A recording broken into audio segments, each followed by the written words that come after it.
All right, good afternoon. So we're going to talk about antibiotics, and you may ask why were we talking about antibiotic use if this is a PRRSpective event, right? And what are antibiotics used for? We know it's used to control bacterial infections. But then, as we briefly talked about this morning, PRRS replicates in the macrophages, it kills or impairs those macrophages, and then it's not unexpected to see some increased bacterial infection pressure, right? Or including strep suis, Glasserella, Mycoplasma, you name all the different bacteria. So the study here, we're going to go really quickly with the results, were to answer this question: how much of increased antibiotics use was observed in the system that had a few multipliers, genetic multipliers, that broke with PRRS virus, so they went all the way from naive, right, really negative clean, then they got epidemic, they got endemic, they got stable, and then back to negative. So we used this natural experiment that happened in the field to collect the data and describe, adjusting for co-infection, adjusting for seasons and outbreak and everything else, how much can we attribute to PRRS infection specifically. And so this study is Isadora Machado, who was a PhD student at this time. She collected this data from almost 300 nursery lots that came from those multipliers that I said that they got infected, and then kept measuring, collected data on the antibiotic use, either via water or feed or injectable. And then she collected information of health status, number of sources that these nurseries were populated with, and with a master table, then did all the analysis. So altogether, she had data from 20 nursery sites, right, those 300 lots, all the way from 2020 to 2023, of course, with the different seasons and some other factors there. So at the end of the day, for those 300 lots, she had data from 23 were epidemic, so really acutely infected with unstable PRRS going on, and then the other, pretty much the other lots were either stable or epidemic or negative. For Mycoplasma, it happens that some of those flows were myco-negative, some were myco-positive, so she was able to adjust that in the analysis as well. And if you want full details, there's QR code. You can go to the paper with all the details. But then cutting to the chase here is she observed that in the epidemic lots with the Red Cross, there was an increase in 200% of antibiotic use via water and injectable, and 170% increase in antibiotic use, injectable antibiotic use for the epidemic lots. The endemic lots were still 150% higher for the injectable and water, and 100% more for the injectable. So at the end of the day, she observed a really significant increase of antibiotic use, whether it was via water or injectable. And Nicolai, I believe you guys have similar results back in Europe, right? Yeah, well, we can support these results that we found in the US by Danish data as well, because as I mentioned in my presentation earlier this morning, one of our main aims of the whole reduction strategy is actually also getting to the point of lowering the antibiotic use in our pig production.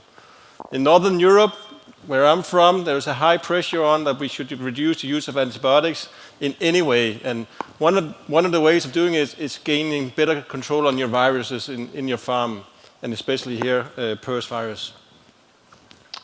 So here is a lot of data.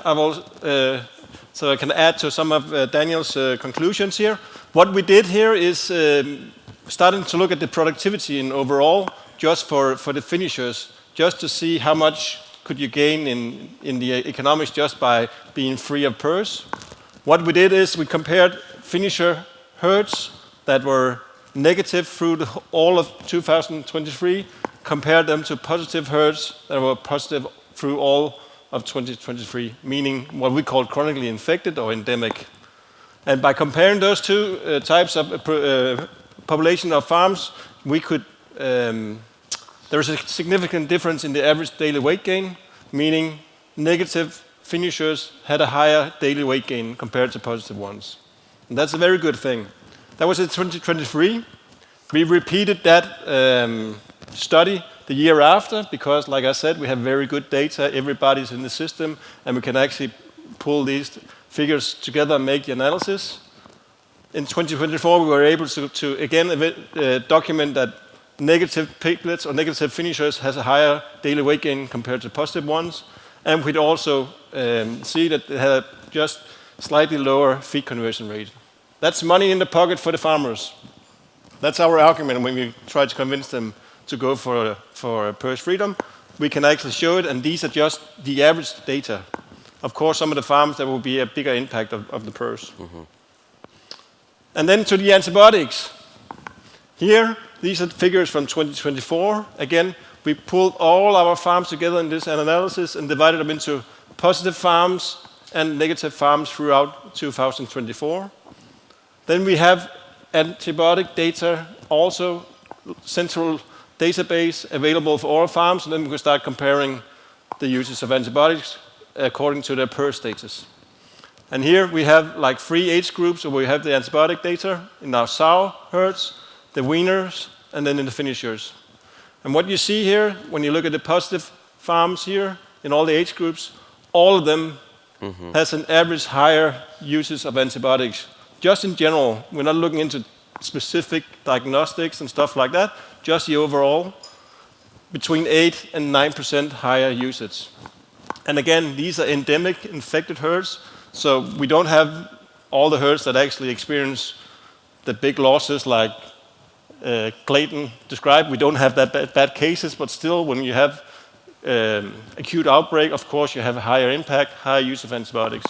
But just focusing on the endemic ones, we can see the difference. And that's important when we need to go lower. We did it also in another study. I have to explain this one here to you guys here last because there's a lot of numbers and figures in this talk. What we did was we looked at sow herds that went through elimination of PRRS. So what we did was we looked at their average use of antibiotics in the period before elimination, and then we looked in the period after elimination, and we used the same farm as their own control, so to say, in the analysis. And what we found was that there was an overall reduction in the consumption in these farms after they've been eliminated of PRRS.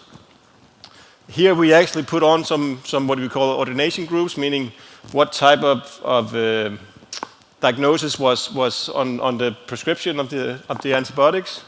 And we could see there is a significant reduction in reproduction and urogenital system, meaning the sows were performing better in the reproduction. And then there was also reduction in gastrointestinal disorders. We believe that's mainly for the piglets in the farrowing unit, less cases of diarrhea due to bad immunity. And also we saw a reduction in the central nervous system, meaning less streptococci and stuff like that in our farms. And again, these are just average figures for the whole data. So we could say that farmers, if they want to go for elimination, they should expect a lower need of antibiotics, at least in the way that we are doing it in Denmark. So I guess it's comparable even if you're in North Europe or in North America. And maybe also in Asia, hopefully. Yeah, and that was that.